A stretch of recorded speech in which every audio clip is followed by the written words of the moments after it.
Madame, monsieur, bonjour, je suis très heureux de vous retrouver à nouveau dans les studios de l'IH2EF pour une nouvelle émission au Périscope qui sera aujourd'hui consacrée à la thématique du management public. Nous nous intéresserons aux valeurs des cadres pour une éthique de l'action et nous avons aujourd'hui 4 intervenants pour en parler avec nous. Avant de démarrer cette émission, je vous rappelle que vous pouvez réagir sur la plateforme X avec le hashtag au Périscope au propos de nos intervenants et bien sûr partager cette émission que vous pourrez retrouver en replay sur le site de l'IH2EF ou sur la plateforme YouTube. Bien, nos 4 intervenants qui sont avec nous, ils sont autour de moi. Je vais commencer avec vous, Anne Zimzak. Vous êtes directrice générale du CNED, avec un profil d'ex-IGESR. Vous allez venir nous partager un petit peu votre vision du management public, en nous présentant votre structure notamment, qui est en charge de la formation avec une mission de service public, une activité commerciale d'organisme de formation, donc je le disais, et le management de plus de 1000 agents. Merci d'être avec nous aujourd'hui. Merci. À votre droite, Fabrice Kefelec, vous êtes principal d'un collège à Saint-Mexan-l'École, le collège d'Enfer-Rochereau. Vous nous partagerez quant à vous votre expérience de terrain et votre notion du management d'équipe éducative. Merci d'être avec nous également. Merci à vous. En face de vous, Miali Vialet, vous êtes secrétaire général de l'Académie de Dijon, vous êtes passé par l'Académie de Martinique et d'Aix-Marseille. Vous nous présenterez justement ces différentes expériences en tant que manager d'académie. Merci d'être avec nous. Merci. Et puis enfin, Hugo Gaillard, vous êtes maître de conférence en management à l'Université du Mans et vos recherches portent notamment sur le management en contexte public. Vous nous partagerez également votre vision dans quelques instants. Merci d'être avec nous. Et donc pour un petit peu introduire cette émission, le management public ne se réduit pas aujourd'hui à l'application de règles. Il s'agit surtout de poser une boussole, des valeurs, une éthique de l'action dans un environnement en forte mutation. Alors comment les cadres publics managent-ils avec sens, responsabilité et équité, c'est ce que nous allons essayer de voir dans l'heure qui arrive. Je vous propose de commencer avec vous, Hugo Gaillard, pour un petit temps scientifique et réflectif, afin d'éclairer les grands enjeux du management public. Une première question, les organisations publiques sont souvent caractérisées par une gouvernance complexe, avec des élus, des directions, des agents au statut varié. Alors dans cet environnement, quelles sont, selon vous, les principales sources de légitimité d'un management public ? Bon, c'est une question difficile, un peu historique. Les questions de légitimité, elles existent et se posent depuis longtemps dans l'action publique. Historiquement, on est sur une des formes de légitimité traditionnelle, je dirais presque charismatique, basée sur le statut, c'est la légitimité statutaire. Ce qu'on observe comme glissement, comme évolution, c'est le passage à des formes de légitimité plus relationnelles et construites dans la relation et l'interaction managériale. On distingue deux formes, la légitimité pragmatique, donc complémentaire à la première, pragmatique, celle qui est dans les situations de travail, dans les interactions, et puis une deuxième forme qui est la légitimité morale, qui est en fait reflétée par les décisions et l'alignement entre ces décisions et les valeurs qu'on perçoit comme étant celles du service public, de notre institution. Donc si on doit retenir une chose, c'est que d'une part, cette légitimité, elle va vers un rôle plus relationnel, une dimension plus relationnelle pour se construire, et d'autre part, c'est quelque chose que j'ajoute ici, c'est que la légitimité, ça se rejoue en permanence dans les situations de travail et en continu. Alors vous travaillez notamment sur la justice organisationnelle et la confiance. En quoi ces deux notions peuvent-elles constituer aujourd'hui des repères essentiels pour guider l'action des cadres dans le service public ? Merci pour cette question. C'est deux notions complémentaires. La question de la justice organisationnelle va plutôt concerner l'élaboration des décisions. Donc c'est un champ théorique qui est issu de la psychologie au départ et qui nous dit que pour construire des décisions, il faut qu'elles respectent 4 critères. Le premier critère, c'est la justice distributive, c'est l'équité dans l'allocation des ressources du temps. Le deuxième critère, c'est la dimension procédurale. C'est-à-dire que la procédure à travers laquelle je prends cette décision doit être connue, transparente et perçue comme juste. Et les deux dernières dimensions, elles sont liées à la réponse que j'ai faite à la question précédente. C'est des dimensions relationnelles. La justice interpersonnelle, la dignité, le respect dans la prise de décision, l'annonce de l'information. Et la justice informationnelle, la cohérence de cette décision avec une politique d'ensemble générale et globale. Vous avez ces 4 dimensions pour, en quelque sorte, élaborer des décisions. Et puis très concrètement ensuite, vous pouvez utiliser les principes du management par la confiance qui sont au nombre de 3, la bienveillance, l'intégrité et la compétence. Alors peut-être que vous pensez, et je peux le penser avec vous, que la bienveillance c'est un peu tarte à la crème, qu'on entend ça tout le temps.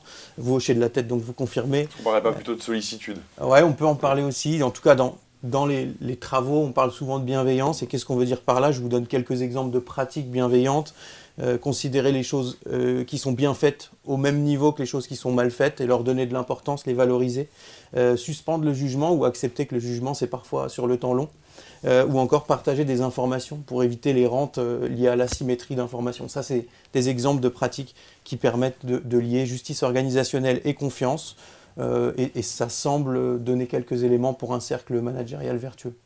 Alors il y a beaucoup de défis aujourd'hui qui bouleversent l'action publique. On va citer les transitions écologiques et numériques, la montée des attentes sociétales. Comment, selon vous, ces attentes, ces transformations, en tout cas, elles redéfinissent aujourd'hui l'éthique professionnelle des managers? Ouais, vous le dites à juste titre, ces attentes, elles sont non seulement, elles ont des implications techniques, on en parlera, je crois, au cours de cet échange, mais elles ont aussi et principalement peut-être des implications éthiques au-delà de la dimension technique. Il y a 3 dimensions pour moi importantes en lien avec ces grandes transitions. D'abord, la responsabilité élargie, la question de la responsabilité élargie, en particulier du point de vue écologique et sociétal. L'action managériale, elle a un spectre plus large qu'elle n'en a eu auparavant. Plus traditionnelle, la question de la gestion dans la contrainte, budgétaire et humaine, là, plus que jamais, c'est quelque chose qui prend de l'importance, de la force dans l'action quotidienne managériale. Ça a toujours été le cas, mais c'est d'autant plus fort aujourd'hui, il me semble. Et enfin, la question de la gestion des fractures. On prend 3 exemples. La fracture numérique, on parle de double fracture numérique aujourd'hui, avec l'intelligence artificielle, celle des agents et celle des usagers. Donc par effet en plus amplificateur. Deuxième exemple, les questions sociétales, les thématiques de diversité et d'inclusion en miroir avec les questions de génération. On voit bien qu'il y a des écarts de vision et de perception sur ces questions de diversité et d'inclusion qui peuvent créer dans les collectifs parfois de la distance, des difficultés à se comprendre. Ça doit se réguler par le manager. Et les questions écologiques avec d'un côté des personnes qui sont éco-anxieuses et de l'autre des personnes qui peuvent être dans le déni écologique. Donc tout ça se gère parce que la politique organisationnelle, elle vise à répondre notamment à ces grands défis qui sont des défis de société auxquels notamment l'éducation nationale, mais pas seulement, doit répondre. Ce que j'allais dire, ça se retrouve quand même hors les murs aussi, tous ces défis. Effectivement, c'est des défis partagés de société. Sans être trop dans la nostalgie, est-ce qu'on peut encore manager comme avant aujourd'hui dans le secteur public? Oui, on peut, mais c'est une très mauvaise idée. Bon, j'avais préparé ça, vous en doutez. Quand même, on peut, mais il vaut mieux pas pour 2 ou 3 raisons simples. La première, c'est que le modèle de commandement un peu directif, traditionnel, qui fonctionnait, basé sur l'autorité statutaire dont je vous parlais plus tôt, il est en train de s'affaisser. Et en fait, les modèles managériaux donnent la priorité à la confiance sur le contrôle, donnent la priorité à la justice sur l'autorité. Et la question qu'on peut se poser, c'est en fait comment on fait pour accompagner ces managers en transition. Parce qu'on a des modes managériaux qui parfois correspondent à des époques qui aujourd'hui ont changé. Besoin de plus de réflexivité aussi, ça c'est une piste pour manager différemment. Alors la réflexivité, c'est le regard porté sur soi en continu. Donc c'est une question éthique et c'est difficile, ça se travaille, ça demande de la formation, de l'accompagnement, du soutien. Et puis plus de transversalité. Parce que pour aborder les défis dont on a parlé il y a quelques instants, il faut de la transversalité. Je prends l'exemple de l'IA, encore une fois, l'intelligence artificielle, ça touche les citoyens, ça touche les agents, donc ça touche les services RH, mais ça touche aussi les services qui sont en charge de la relation à l'usager, et pas indépendamment, de manière interconnectée, parce qu'il y a des effets amplificateurs, mais aussi des effets atténuants. Donc c'est plus de transversalité, plus de réflexivité, moins de commandement, et donc plus de confiance. D'accord, donc plutôt pour regarder devant que derrière aujourd'hui. Oui. Merci beaucoup Hugo Gaillard, je rappelle que vous êtes maître de conférence en management à l'Université du Mans.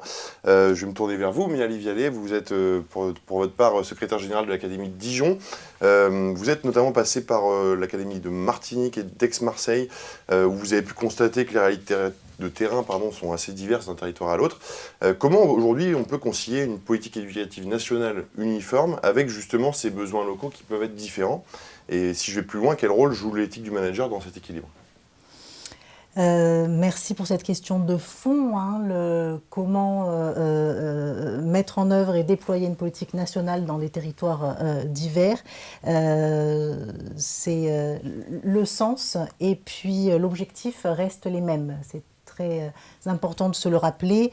Et ce sens, cet objectif, c'est d'abord un service public d'éducation de qualité dans tous les territoires de notre pays. Mais ce qui est essentiel aussi, je crois, c'est d'intégrer dans son management les particularités et les caractéristiques de chacun de ces territoires.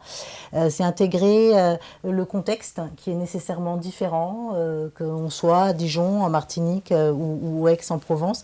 Et c'est donc aussi respecter un environnement professionnel spécifique. Et cette prise en compte des des réalités. Ce respect de l'environnement professionnel implique la responsabilisation plus importante des acteurs du territoire. Monsieur évoquait il y a un instant l'une des valeurs de management d'aujourd'hui, une montée en responsabilité, et c'est cette capacité du manager à rendre compte auprès des spécificités et des acteurs de chacun des territoires qui, je crois, est assez centrale aujourd'hui. Vous avez vraiment pu constater des différences notoires entre les 3 académies où vous avez exercé ? Oui, il y a des différences en termes d'organisation géographique, bien sûr, d'un point de vue plus culturel. L'histoire telle qu'on la connaît en Martinique ou en Bourgogne, elle est différente, et on ne peut pas aujourd'hui piloter le déploiement de politiques publiques d'éducation sans intégrer ces particularités, là. Donc il y a des différences, et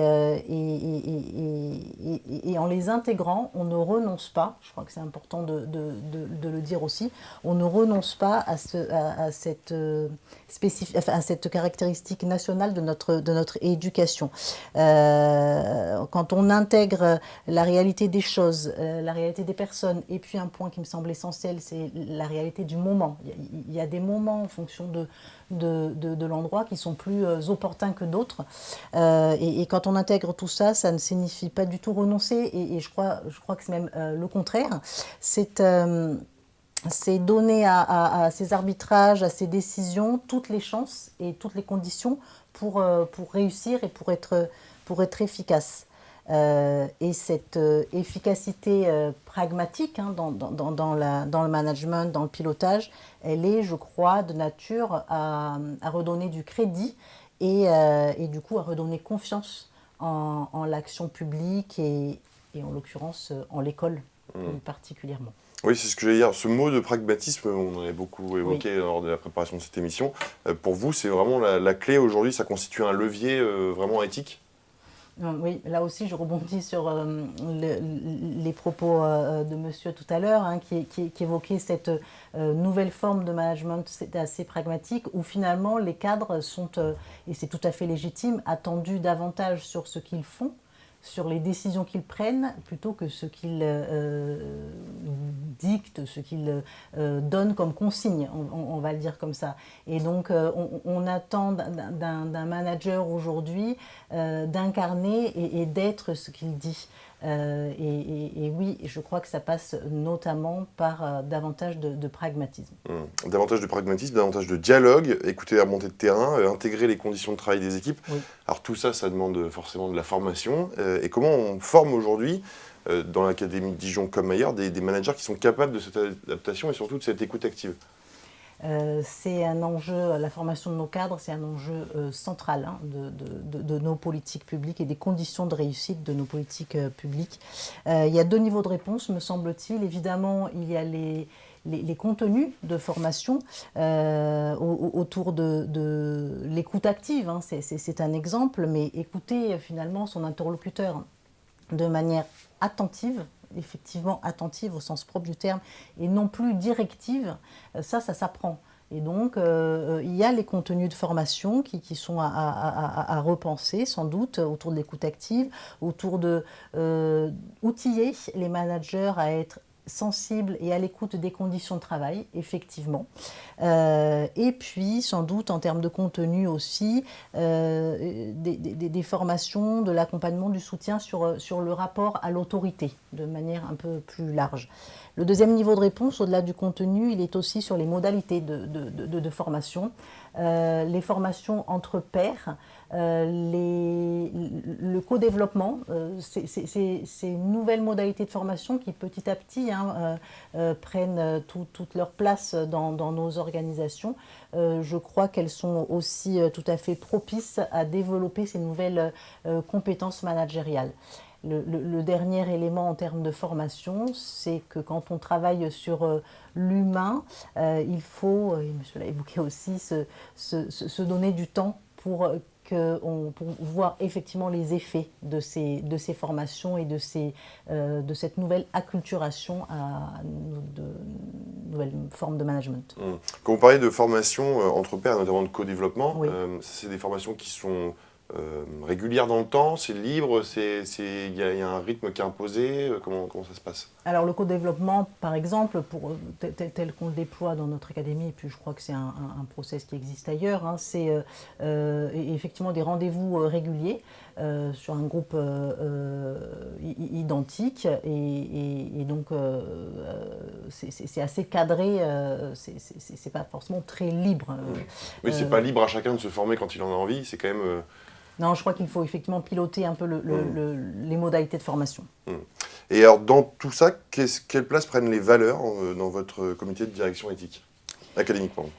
Le comité de direction académique, son rôle principal, au-delà de l'arbitrage ou des prises de décision, c'est vraiment de redonner du sens à notre action, en n'oubliant jamais les sujets pédagogiques. Quand on travaille dans l'éducation nationale, notre rôle, quels que soient nos profils, hein, j'ai envie de dire, c'est de donner les meilleures conditions possibles à l'action pédagogique des enseignants dans la classe.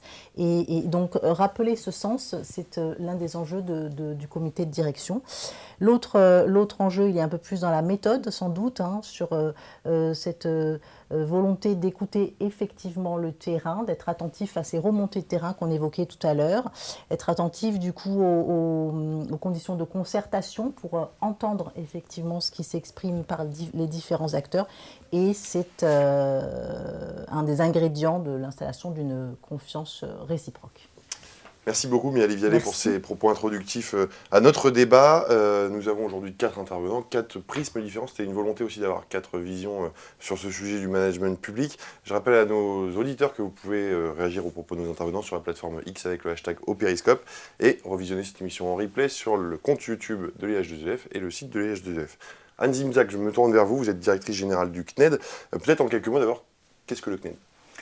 Le CNED est un opérateur dépendant du ministère de l'Éducation nationale et du ministère de l'Enseignement supérieur et de la Recherche, et de l'espace maintenant, qui apporte l'école à ceux qui en sont empêchés, d'une part, c'est-à-dire les élèves qui ne peuvent pas fréquenter un établissement scolaire, de la maternelle jusqu'au lycée, pour des raisons de santé, de handicap, d'itinérance des familles ou de choix particuliers, un double projet artistique ou sportif. Et c'est aussi un organisme de formation pour adultes qui permet de travailler des reconversions, qui permet de préparer à des concours de recrutement dans la fonction publique, pas seulement les concours de recrutement d'enseignants, de manière très large, y compris actuellement sur les concours de la sécurité. Et nous avons aussi quelques titres professionnels et des formations qui peuvent être peut-être inattendues, comme des formations de techniciens assistants en cybersécurité, sujet de société. Voilà, donc c'est un établissement important qui comporte 1000 agents, qui emploie aussi 1000 enseignants nommés en poste adapté. Ce sont des enseignants qui ne sont plus devant élèves et que les académies affectent pour des missions au CNED, essentiellement d'évaluation des prestations des inscrits, mais aussi d'autres missions complémentaires d'intervenants pédagogiques. Et puis quelques milliers de vacataires, parce que pour produire tout ce que nous avons à produire pour ces quelques 143 000 inscrits, plus de 200 formations offertes, nous avons besoin d'experts dans tous les domaines et à tous les niveaux, donc à la fois des auteurs, des relecteurs, des intervenants pédagogiques qui suivent l'ensemble de ces formations et qu'on a besoin aussi de fidéliser et qui doivent eux aussi adhérer à cet esprit CNED que je souhaite installer dans cette grande maison. Alors, une spécificité également qu'on va évoquer pour aussi peut-être cadrer la suite des propos, vous avez aussi une implantation géographique un peu dispersée, si je puis dire, même si le gros est ici à proximité de l'IH2EF sur la plaque Poitevine, mais vous avez aussi d'autres sites en France qui vont avoir aussi leur influence sur le management. Tout à fait. La direction générale du CNED est installée ici à Chasseneuil-du-Poitou sur le site du Futuroscope et il y a, on va dire, en gros une moitié des agents qui se trouvent ici.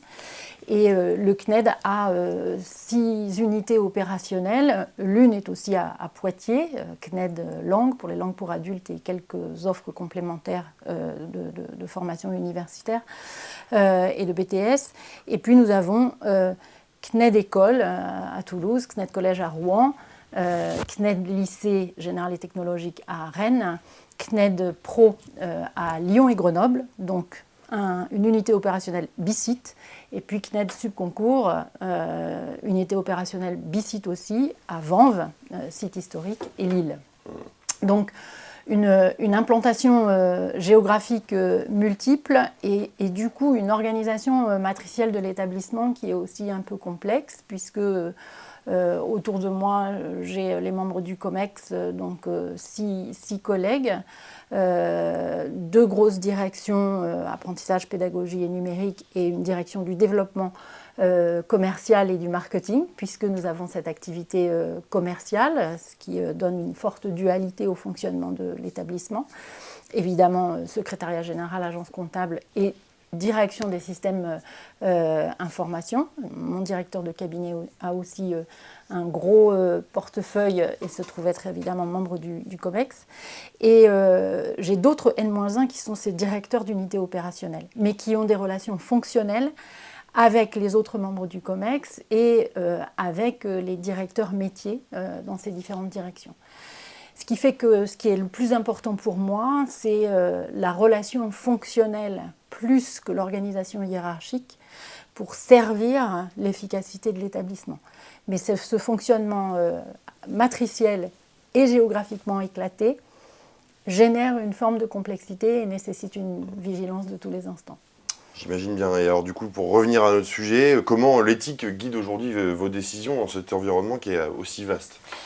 Je crois que la mission du CNED est par essence éthique, portant ses valeurs d'équité, de justice, d'aide ou d'entraide, puisque le CNED est né en 1939 comme un service justement permettant d'apporter l'école là où la guerre empêchait finalement la poursuite de l'activité scolaire. Et puis à la suite de la guerre, le service CNED a pu aussi embaucher ou remettre au travail des enseignants qui, revenant de la guerre, ne pouvaient plus enseigner en classe de la même manière. Donc quand on se penche sur l'histoire de cet opérateur qui finalement est devenu un très gros opérateur à partir d'une forme d'expérimentation réponse à une crise, eh bien, on est chargé en soi de cette éthique. On a aussi, comme tout acteur du service public d'éducation, une responsabilité dans l'élévation des compétences et des connaissances générales.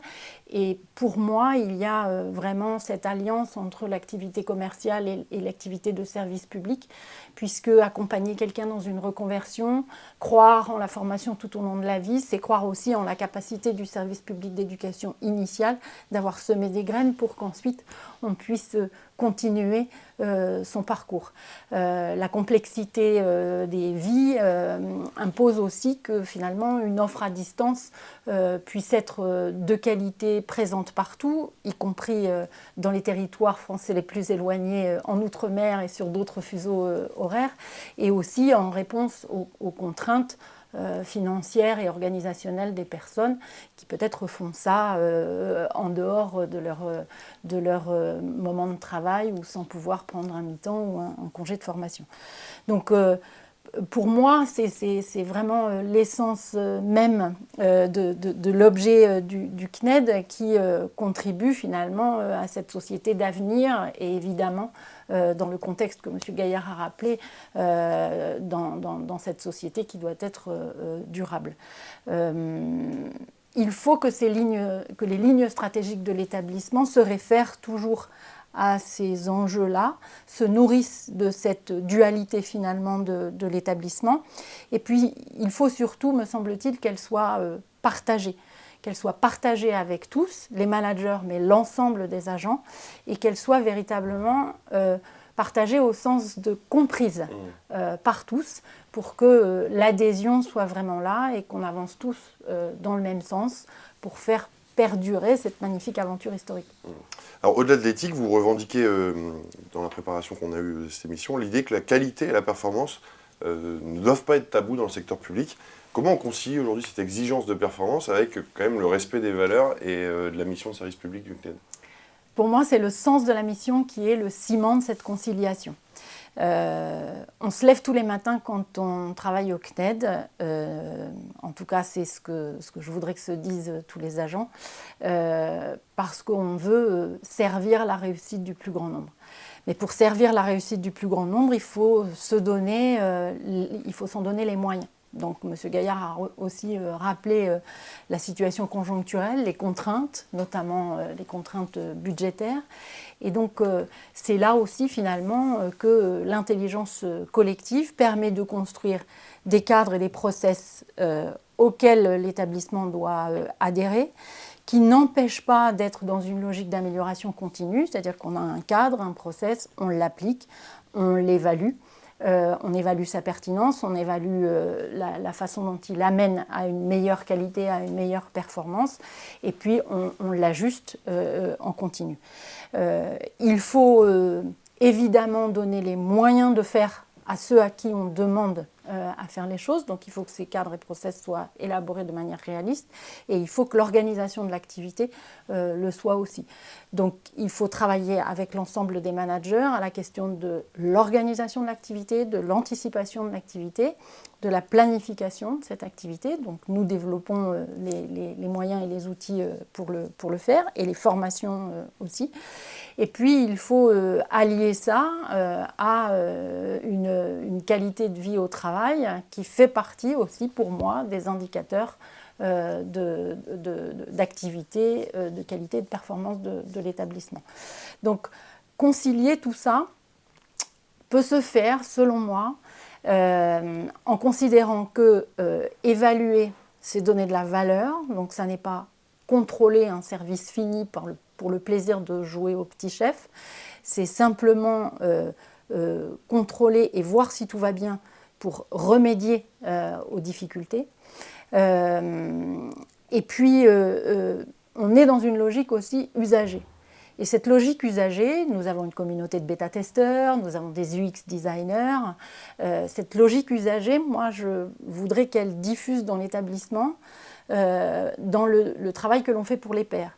Typiquement, le service RH, la direction des ressources humaines, elle pilote des agents dont le métier est plus directement en lien avec l'activité de leur père, l'avenir même de leur père, que directement avec l'usager. Et donc finalement cette approche, alors on n'aime pas le mot, c'est pas beau, mais cette approche usageant est aussi très importante en termes de recherche de qualité et de performance. Donc je crois qu'il faut tout allier dans une logique de satisfaction, dans une logique de réussite collective et en équipe. On sera content de l'aventure, mais c'est vrai que pour être content de l'aventure, il nous faut des repères. Et les indicateurs d'activité, de qualité et de performance sont des repères pour réussir cette aventure. Alors on a évoqué tout à l'heure la transition numérique avec Hugo Gaillard. Vous, justement, au CNED, vous avez une forte composante numérique, une présence internationale. Comment on évite aujourd'hui que l'outil prenne le pas sur le sens ? Alors, c'est extrêmement intéressant dans le cadre de l'émergence de l'intelligence artificielle. En ce moment, au CNED est administré un questionnaire à tout l'établissement. Alors, pas les enseignants nommés parce qu'ils n'ont pas tout à fait le même fonctionnement, mais sur d'autres questionnaires établissements, ils sont pris en considération pour identifier les pratiques d'usage de l'intelligence artificielle, ce qu'on appelle le shadow AI, de manière à ce qu'on puisse voir comment dans l'établissement on construit une stratégie à partir des besoins qui sont non seulement exprimés, mais auxquels les agents déjà répondent eux-mêmes d'une certaine manière. dans une logique, évidemment, non pas, là encore, de pilotage bête et méchant ou de contrôle, mais dans une logique de sécurisation de l'établissement, de sécurisation du risque de fuite de données, typiquement. Donc on met en place aussi un groupe de travail général qui a permis d'élaborer la raison d'être de l'engagement d'une stratégie IA. Ensuite, on met en place des séminaires. Alors le premier, ce sera IA et apprentissage, parce que c'est le cœur de métier. Donc comment est-ce qu'on transforme le modèle pédagogique à l'heure de l'IA et là, typiquement, eh bien, pour que ça ait du sens, ce ne sont pas les managers qui seront réunis, ce sont des conseillers en ingénierie de formation et des techniciens d'édition multimédia qui mettent en forme pour justement l'outil numérique les contenus, qui vont venir sans leur manager 2 jours en formation ici à Poitiers. Donc c'est cette logique d'implication de l'ensemble des agents de l'établissement. Ce n'est pas court-circuiter les managers, c'est simplement nous appuyer sur l'intelligence collective de ceux qui sont au plus près du sujet qui est important. Et puis, on utilise beaucoup l'intelligence artificielle dans nos outils audiovisuels et dans nos objets audiovisuels. Typiquement, accompagner les apprenants avec un coach issu de l'IA, c'est tout à fait possible et nous avons des expérimentations en ce sens. Jusqu'à quel niveau on descend? C'est bien en formation professionnelle, ça peut être bien au lycée. Ça devient risqué au collège. Et c'est pas du tout envisageable à l'école. Donc, c'est effectivement, à chaque fois, le sens que l'on donne à l'objet ou à l'outil, qu'on retrouve finalement la question de l'éthique. Même chose pour notre application mobile. On vient de lancer une application mobile en septembre. C'est l'équivalent d'un ENT pour nos inscrits. Je considère, mais j'ai mis en place aussi un groupe de travail là-dessus pour que la définition soit celle de l'établissement. Je considère que nourrir l'application avec les contenus de l'espace inscrit n'est sans doute pas une bonne solution. Nous, nos apprenants, ils ne prennent pas le bus le matin pour aller au lycée ou au collège et donc ils n'ont pas besoin d'un outil pour réviser, par exemple, ou pour revoir les contenus. Au contraire, il faut générer une habitude de s'installer à sa table de travail avec son ordinateur ou sa grosse tablette, mais comme si on se mettait effectivement en place dans une salle ou dans un autre lieu. Donc c'est encore une fois le sens que l'on donne à l'outil et la plus-value que l'on donne à l'outil vers l'objet cœur de métier qui anime notre réflexion et qui doit animer une réflexion commune à tous les niveaux de l'établissement. Une dernière question, Anne Zibzak, au-delà du sens, comment vous faites vivre les valeurs au quotidien dans l'organisation du CNED avec sa taille si importante? Alors, il y a quelques mots qui pour moi sont importants. Incarnation, exemplarité, transparence, écoute et collectif. Je pense qu'il faut effectivement faire ce que l'on dit. Il faut incarner concrètement les choix que l'on fait et faire rayonner l'établissement à la fois en interne et en externe. Pourquoi? Parce que sans les hommes et les femmes qui font cet établissement, il n'est rien. Donc il faut donner envie de rester au CNED ou donner envie de venir au CNED ou donner envie de revenir au CNED. L'exemplarité chez les managers, elle est pour moi fondatrice de l'éthique managériale. Et donc cette exigence, elle vaut pour moi, comme pour tous ceux à qui je demande des efforts. Ensuite, il y a un sujet de transparence. Moi, j'ai demandé à ce qu'on ne mette pas la poussière sous le tapis. Parce qu'un problème que l'on ne cache pas est un problème que l'on commence déjà à résoudre. Donc pour moi, il est essentiel qu'on identifie tous les problèmes et qu'on se mette ensemble autour de la table pour les réaliser, pour en trouver la solution. La transparence dans le dialogue social est aussi extrêmement importante. Et puis enfin, je parlais du collectif. Pour moi, le chef, c'est celui qui a besoin des autres. Donc moi, j'ai besoin de l'appui et du conseil et de tout le travail qu'ils réalisent de mes membres du COMEX, mais aussi de l'action au quotidien de chacun des autres managers et des agents. Et c'est là qu'intervient la notion d'organisation matricielle qu'on doit prendre en compte.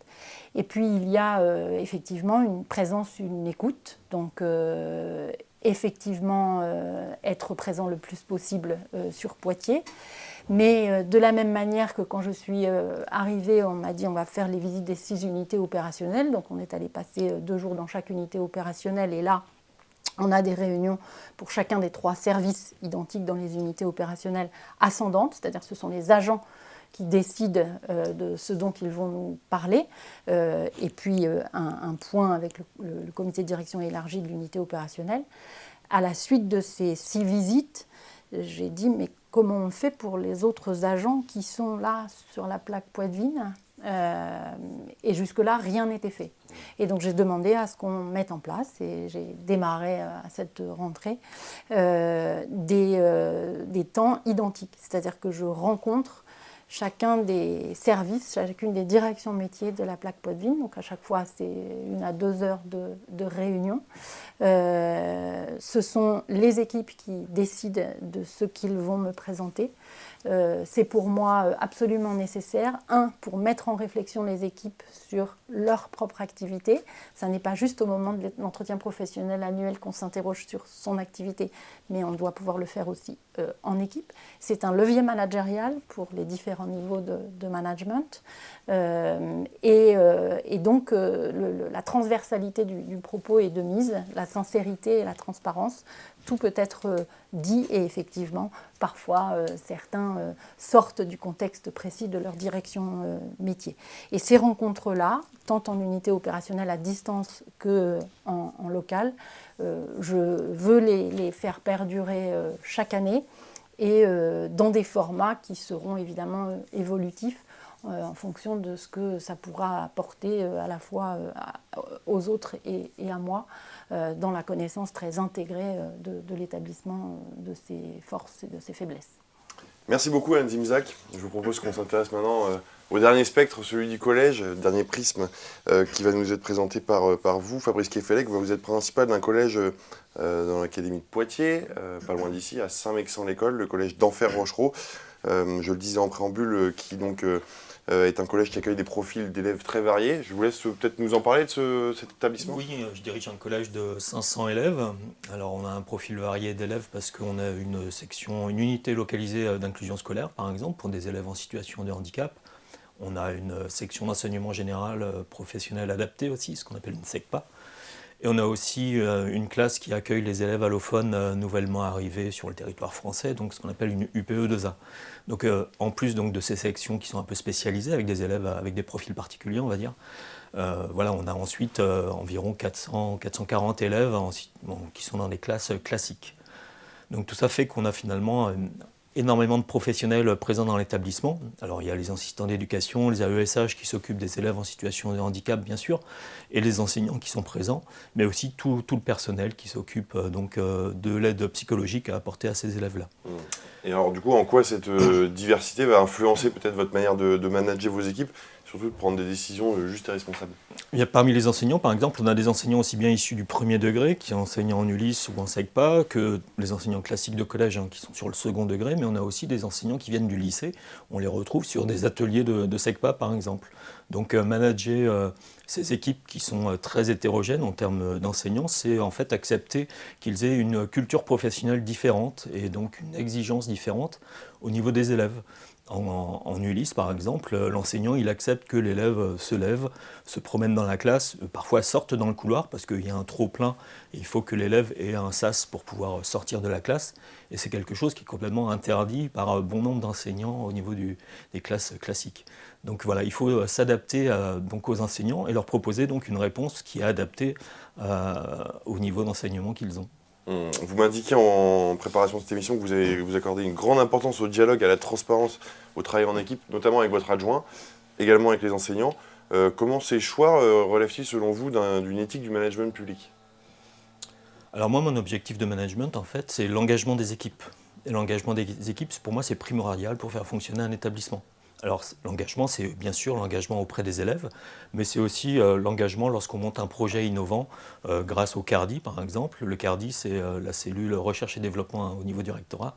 Donc on essaye, nous, de développer un maximum de projets qui sont innovants, qui diffèrent un peu du fonctionnement classique des collèges.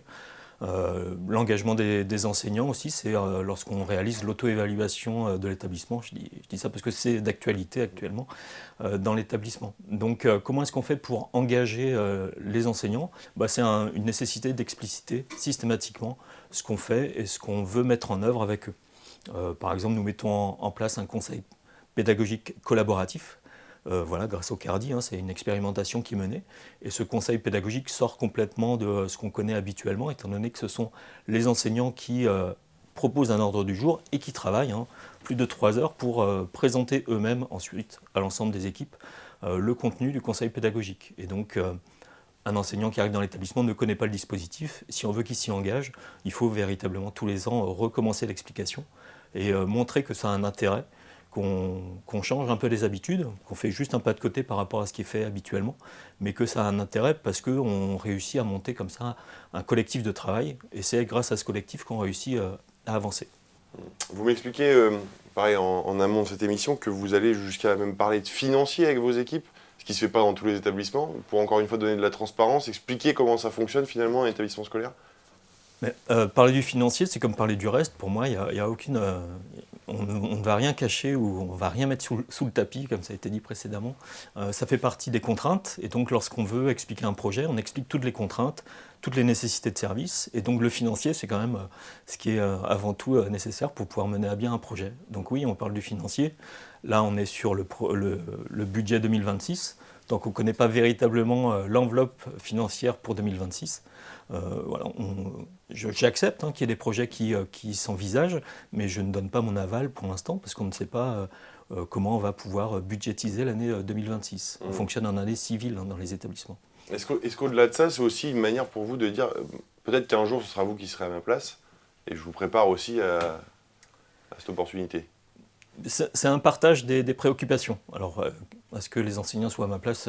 Je l'espère, oui, parce que c'est un beau métier. Pas tout de suite. Mais et voilà, c'est partager effectivement nos préoccupations du quotidien. Donc c'est ne rien cacher et expliquer au personnel tout ce qu'on rencontre comme difficultés qui pour eux restent invisibles si on ne les présente pas. Alors justement, parlons de quelques difficultés. Vous êtes souvent pris entre urgence, pression collective et exigence réglementaire en tant que chef d'établissement.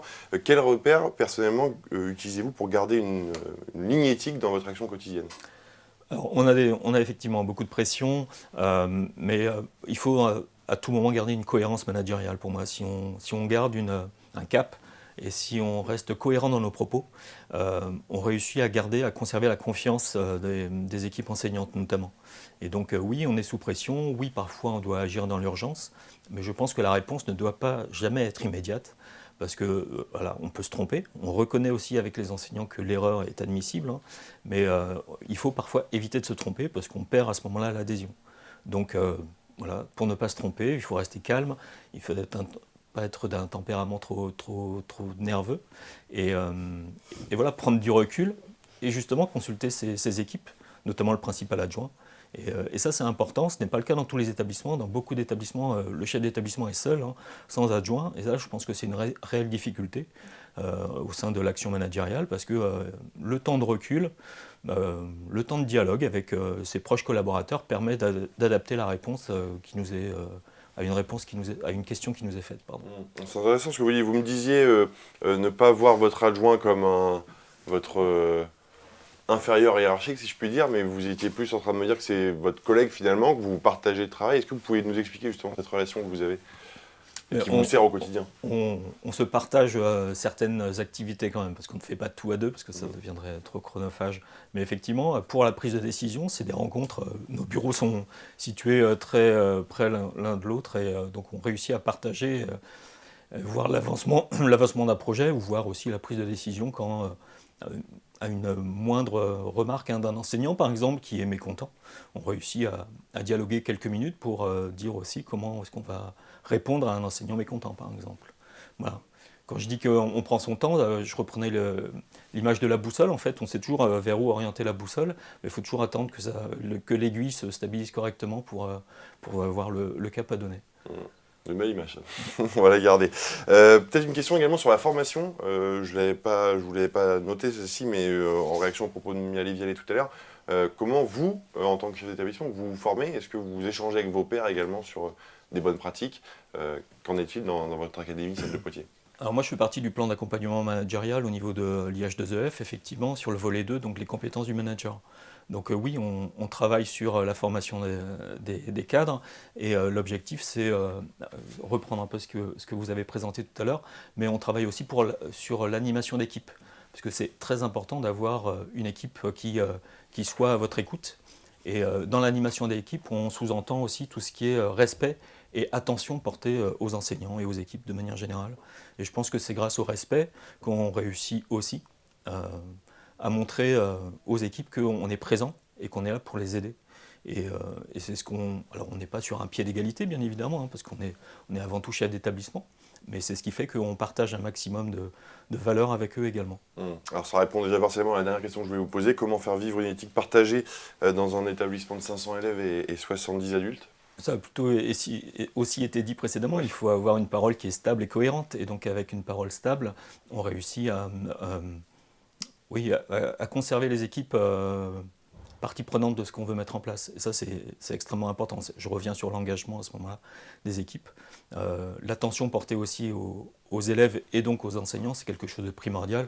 Une enseignante qui fait une exposition dans le CDI, par exemple, alors oui, on va voir le travail des élèves, mais avant tout aussi, on va voir ce qu'a fait l'enseignant auprès des élèves. Et donc l'enseignant se sent valorisé à ce moment-là. On parlait de finances. La valorisation n'est pas uniquement financière, il y a aussi aller voir ce que font les enseignants sur le terrain, donc au quotidien. Et ça, c'est quelque chose d'extrêmement important pour montrer qu'on est présent et qu'on veut partager avec eux leur travail. Merci beaucoup Fabrice Kefelec. Je vous propose qu'on passe à un petit débat pour terminer cette émission.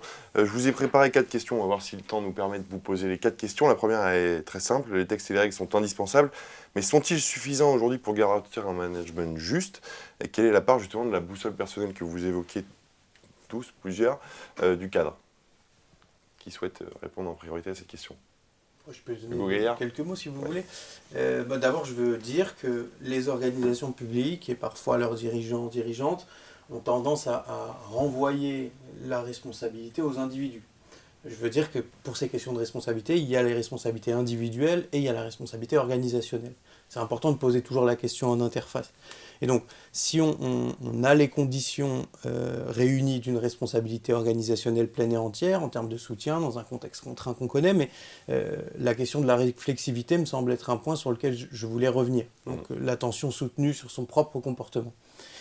Par exemple, exercer sa réflexivité, ça peut être une boussole personnelle, c'est tout à fait une boussole personnelle, mais pour ça, il faut avoir du soutien, de la formation pour l'exercer, mais l'exemple qui a été donné, je trouve, sur le principal adjoint comme personne avec qui échanger pour élaborer la décision, il est très intéressant sur la manière dont la réflexivité peut être accompagnée par des pratiques managériales, donc par exemple, ou des modes de gouvernance. On a ici un exemple de réflexivité qui est facilité par quelqu'un qu'on considère comme visiblement un collègue, plutôt dans une relation horizontale que verticale d'ailleurs. Donc une réflexivité outillée et délibérée. Andy Mzak, votre boussole personnelle? Moi, ce que je voudrais dire, c'est que les textes existent, la réglementation existe, ils sont faits pour être lus avec intelligence et avec une intelligence contextualisée. Et je pense que c'est ça la plus-value du décideur qui opérationnalise un texte réglementaire ou une orientation nationale. Mialy Vialet, sur l'exemple que donnait Fabrice Kefelec, est-ce qu'on peut comparer ce binôme avec votre fonction et celle par exemple d'une rectrice ou d'un autre personnel au sein de l'académie? Tout à fait, hein, c'est un exemple qui s'adapte parfaitement à d'autres environnements professionnels qu'un établissement scolaire ou le collège en l'occurrence. Le fait de travailler en étroite collaboration, concertation avec ses adjoints, c'est à la fois très stimulant parce que ça ouvre les possibles, si je puis dire. C'est aussi très sécurisant parce que du coup la décision, la réflexion, elle est collective. Et finalement, je pense que c'est très structurant pour revenir sur les enjeux d'organisation qu'évoquait monsieur. Donc oui, cet exemple est complètement adapté et je pense qu'à plusieurs niveaux, quelle que soit finalement l'organisation ou la structure que l'on manage, développer ce réflexe, voilà, de partager la réflexion, les échanges en amont de la décision avec ses adjoints, c'est tout à fait pertinent. Alors, vous avez été plusieurs à expliquer qu'il était important de préserver la confiance des équipes, des usagers, des partenaires, pas céder à la tentation du contrôle excessif qui peut être là. Et comment on fait justement pour pas céder à cette tentation et tomber dans le « je suis manager, c'est moi qui ai le contrôle, c'est moi qui applique ». Je pense qu'on peut initier ce genre de fonctionnement par la libération de la parole. Donc la libération de la parole, ça se fait à différents échelons au sein de l'établissement, mais ça peut se faire dans toutes les organisations. Nous, au niveau des collèges, on essaye de mettre en place des EDT, des espaces de discussion sur le travail, où la parole à ce moment-là est totalement libérée. Et c'est l'ARS en Nouvelle-Aquitaine qui peut nous accompagner pour mettre en place ce genre de dispositif. Et là, on n'est pas sur une plateforme de revendication entre enseignants, on est vraiment sur la libération de la parole face à une difficulté rencontrée en petits groupes. Et on essaye de trouver à ce moment-là une solution ensemble à la difficulté d'une personne, une difficulté qui peut être momentanée. On est vraiment sur tout type de situation. Donc cette parole qui est libérée permet aussi d'accompagner les équipes et d'augmenter le management, je pense. Anne Zimzak, une autre piste ? Moi, je pense qu'on a tous besoin de justice, de respect et de sécurité. Et la sécurisation de l'activité professionnelle de chacun et de la responsabilité des managers. Et je pense que ça, c'est finalement une lumière qu'on doit toujours avoir allumée. Qu'est-ce que vous entendez par sécurisation ? Ça veut dire établir un contrat clair dans ce qu'on demande, pour quand on le demande et pourquoi on le demande. Et pourquoi on le demande de cette manière-là ou dans cette urgence-là, dans ce calendrier-là. Encore une fois, ça fait partie de la transparence et de la capacité d'expliciter à la fois les grands enjeux de l'établissement, les besoins conjoncturels et les urgences. Et donc, on parle rarement de ça, mais on doit sécuriser les élèves dans leur apprentissage et on doit sécuriser les adultes dans leur activité professionnelle. À l'impossible, nul n'est tenu. Et je pense que c'est important d'être souvent dans une logique de vie ma vie, c'est-à-dire et si j'étais à la place de cette personne. Donc moi c'est et si j'étais à la place d'un apprenant du CNED ou d'un parent d'élève du CNED, et si j'étais à la place d'un chef d'établissement qui utilise le CNED comme établissement de complémentarité quand il n'a pas les RH, parce qu'on a ça aussi, et si j'étais à la place d'un agent de la DRH ou de l'agence comptable avec le changement du logiciel de suivi RH, en même temps le changement du logiciel comptable. Voilà. Comment est-ce qu'on sécurise finalement l'activité de chacun, et en ça on répond aussi aux besoins de respect et de justice en organisant l'activité. Ça demande une part d'altruisme un petit peu ce que vous évoquez, c'est-à-dire être un peu moins focus sur soi quand on essaie de se mettre à la place d'eux. Si on sert, on sert. Oui, bien sûr. Hugo Gaillard, on n'a pas parlé de votre structure, l'Université du Mans. On a beaucoup parlé de votre vision en tant que chercheur, mais vous m'expliquiez qu'il y a une structure particulière dans une université, vous êtes maître de conférence, vous travaillez avec vos pairs. Il n'y a pas vraiment de hiérarchie dans toutes ces structurations. Comment ça se passe, vous, pour... Il y a une forme de hiérarchie qui est spécifique à l'université. Voilà. Donc comment ça se passe dans une université ? Vous avez une gouvernance qui est élue parmi les personnels, et cette gouvernance est majoritairement composée d'enseignants-chercheurs universitaires, mais l'université, elle, est composée de personnels qui sont à la fois enseignants-chercheurs et personnel dit administratif, avec un acronyme que j'ai du mal à retenir. Mais, et bien sûr, dans ce conseil d'administration de l'université, on a aussi des étudiants qui sont les usagers du service public de l'enseignement supérieur. Donc ce mode de gouvernance, il a son temps, c'est-à-dire que c'est un fonctionnement bureaucratique, mais pas au sens négatif de la bureaucratie tel qu'on l'entend naturellement, c'est-à-dire que c'est un fonctionnement bureaucratique qui prend du temps, avec beaucoup d'étapes de décision, ce qui peut avoir des effets négatifs en termes de réactivité, de prise en compte des évolutions, mais ce qui a aussi des effets protecteurs en termes de sécurisation de la décision et de fiabilité de cette décision et de discussion de cette décision dans les instances. Donc ce mode-là de décision, il est spécifique, mais en même temps, on trouve des formes comparables avec des populations différentes dans d'autres secteurs de l'éducation notamment et public en particulier. Je ne sais pas si je peux revenir 30 secondes sur ce qui a été dit précédemment sur les questions de contrôle. Je crois que c'est un enjeu qui est majeur. Notamment à l'ère de l'intelligence artificielle, parce que actuellement, par exemple, on a la chance en Europe d'avoir un règlement général sur les questions d'intelligence artificielle qui nous protège un peu, mais pas tant que ça, parce que ça va très très vite, et les IA émotionnelles, par exemple, arrivent et analysent les comportements des individus. Donc la question de l'implémentation de l'intelligence artificielle, c'est aussi la question de ce qu'on n'implémente pas, parce qu'il y a plein d'outils qui peuvent permettre de contrôler de façon extrêmement abusive. Et puis sur les formes de contrôle plus traditionnelles, bien sûr, on a le contrôle qui apparaît comme une surveillance extrême, mais on a aussi le contrôle diffus par le mode projet. C'est-à-dire si vous mettez toutes les personnes en interaction et en réseau, elles se contrôlent et s'autocontrôlent elles-mêmes. Donc c'est aussi ça le rôle du manager, c'est identifier quelles sont les dérives de ces modes de coordination qui peuvent avoir des effets sur le contrôle perçu et même sur le contrôle réel. Mais les principes qui ont été donnés avant me semblent être de bons garde-fous à ces dérives. Je vais vous poser une dernière question, Neva, parce que je vois que l'heure tourne et que nous arrivons à proximité de notre heure de fin. Peut-être, Miali Vallée, on a parlé des formations à plusieurs temps de cette émission. Quelles pratiques, selon vous, de formation ou de soutien doivent être développées pour former des leaders éthiques dans le secteur public et plus seulement des gestionnaires ? Je vais revenir sur la formation entre pairs. J'en suis vraiment convaincue. Alors, codev ou échange de bonnes pratiques, en tout cas, et c'est aussi l'esprit de la collaboration entre un chef d'établissement et son adjoint. C'est effectivement arriver aussi à se mettre à nu, à partager ces questionnements, ces interrogations au moment des prises de décision, pour s'enrichir des réflexions de ses pairs. Donc en termes de formation, oui, je crois que la formation entre pairs est un des leviers pour les cadres d'aujourd'hui et de demain.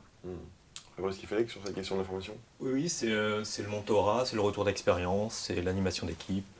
C'est comment aussi essayer de mettre en place une politique au sein d'un établissement, donc travailler sur l'engagement de l'équipe. L'engagement de l'équipe, je reprends le plan d'accompagnement managérial, c'est ce qu'on fait après sous forme de Living Lab avec les équipes sur 2 temps, un temps d'initiation et après de retour d'expérience, espacé de 6 mois.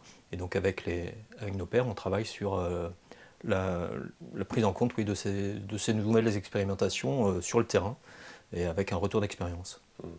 Anne Zimzak ? Au sein du CNED ou hors du CNED ? Moi, je pense qu'il faut surtout accorder du temps à la formation. Et c'est ce que les entreprises privées ou les acteurs du monde économique privé ont bien saisi. Et on est parfois saisi, dans ma vie antérieure, j'ai vu des formations d'inspecteurs, de chefs d'établissement dans l'amphi qui est au-dessus de nous, où en réalité les managers qui sont là doivent être en capacité de faire confiance aux équipes qui sont restées sur le terrain et auxquelles elles ont délégué la responsabilité pendant leur absence, pour se concentrer totalement sur leur formation et y consacrer du temps. Et ça, c'est absolument essentiel et c'est une culture qu'on a parfois du mal à installer. Donc, c'est-à-dire on pose le portable l'ordinateur, on se concentre sur ce que dit le formateur. On se concentre sur ce qui se passe. Et à l'heure des sollicitations multiples, c'est pas forcément évident. Et puis dans des métiers où le traitement de l'urgence est constant, c'est vrai que c'est une démarche à engager, à la fois pour soi, mais aussi pour ceux à qui ça va bénéficier une fois qu'on sera revenu un petit peu plus équipé. Mais il ne faut pas se laisser prendre, c'est pas évident. Hugo Gaillard, pour terminer ce tour de table sur les notions de formation. J'ai l'impression que le mode de focalisation des formations traditionnelles, c'est comment permettre à des personnes d'articuler des règles avec des situations, et que de plus en plus aujourd'hui, ce qu'on leur demande de faire à ces personnes, et ce que la formation essaie de prendre en compte, c'est d'articuler des règles avec des situations et des valeurs. Et donc la question, c'est comment on fait pour gérer maintenant une relation dans un triptyque, plutôt que dans une dualité, ce qui est plus simple à gérer. Bien, écoutez, nous arrivons au terme de cette émission. Je vous proposais en un tour de table de terminer sur cette problématique qu'on s'était fixée. Quelle est, selon vous, la boussole fondamentale pour un management public éthique? On va commencer avec vous, Yali Vialet. La responsabilité. Très bien. Fabrice Kifelec. Je dirais la cohérence de mon action, dire ce que je fais et faire ce que je dis. Parfait. Moi, je dirais l'action et l'engagement. Et si je peux citer Saint-Exupéry dans Pilote de guerre, qui suis-je si je ne participe pas? J'ai besoin pour être de participer. Je pense que le manager doit s'engager et agir pour que derrière, les équipes comprennent aussi le sens de cette action et s'engagent de la même manière en agissant. Merci Annie Mzak. Et enfin Hugo Gaillard. L'alignement entre dire, faire et être pour les individus et pour les institutions. Très bien. Écoutez, ça fait beaucoup de messages passés, en tout cas pour nos auditeurs. Merci à vous quatre d'avoir été avec nous aujourd'hui. On l'a bien vu, l'éthique du manager public n'est pas seulement un supplément d'âme. C'est ce qui permet d'agir avec justesse dans un cadre complexe, mouvant et souvent exigeant. Elle engage autant la responsabilité individuelle que la solidité collective. Je vous remercie d'avoir été avec nous pour cette émission riche en débat. Je vous donne rendez-vous pour ma part le 10 février prochain. Et il ne me reste plus qu'à vous proposer de partager cette émission en replay si vous l'avez appréciée, de réagir à vos propos de nos intervenants sur la plateforme X. Belle journée à tous et à très bientôt.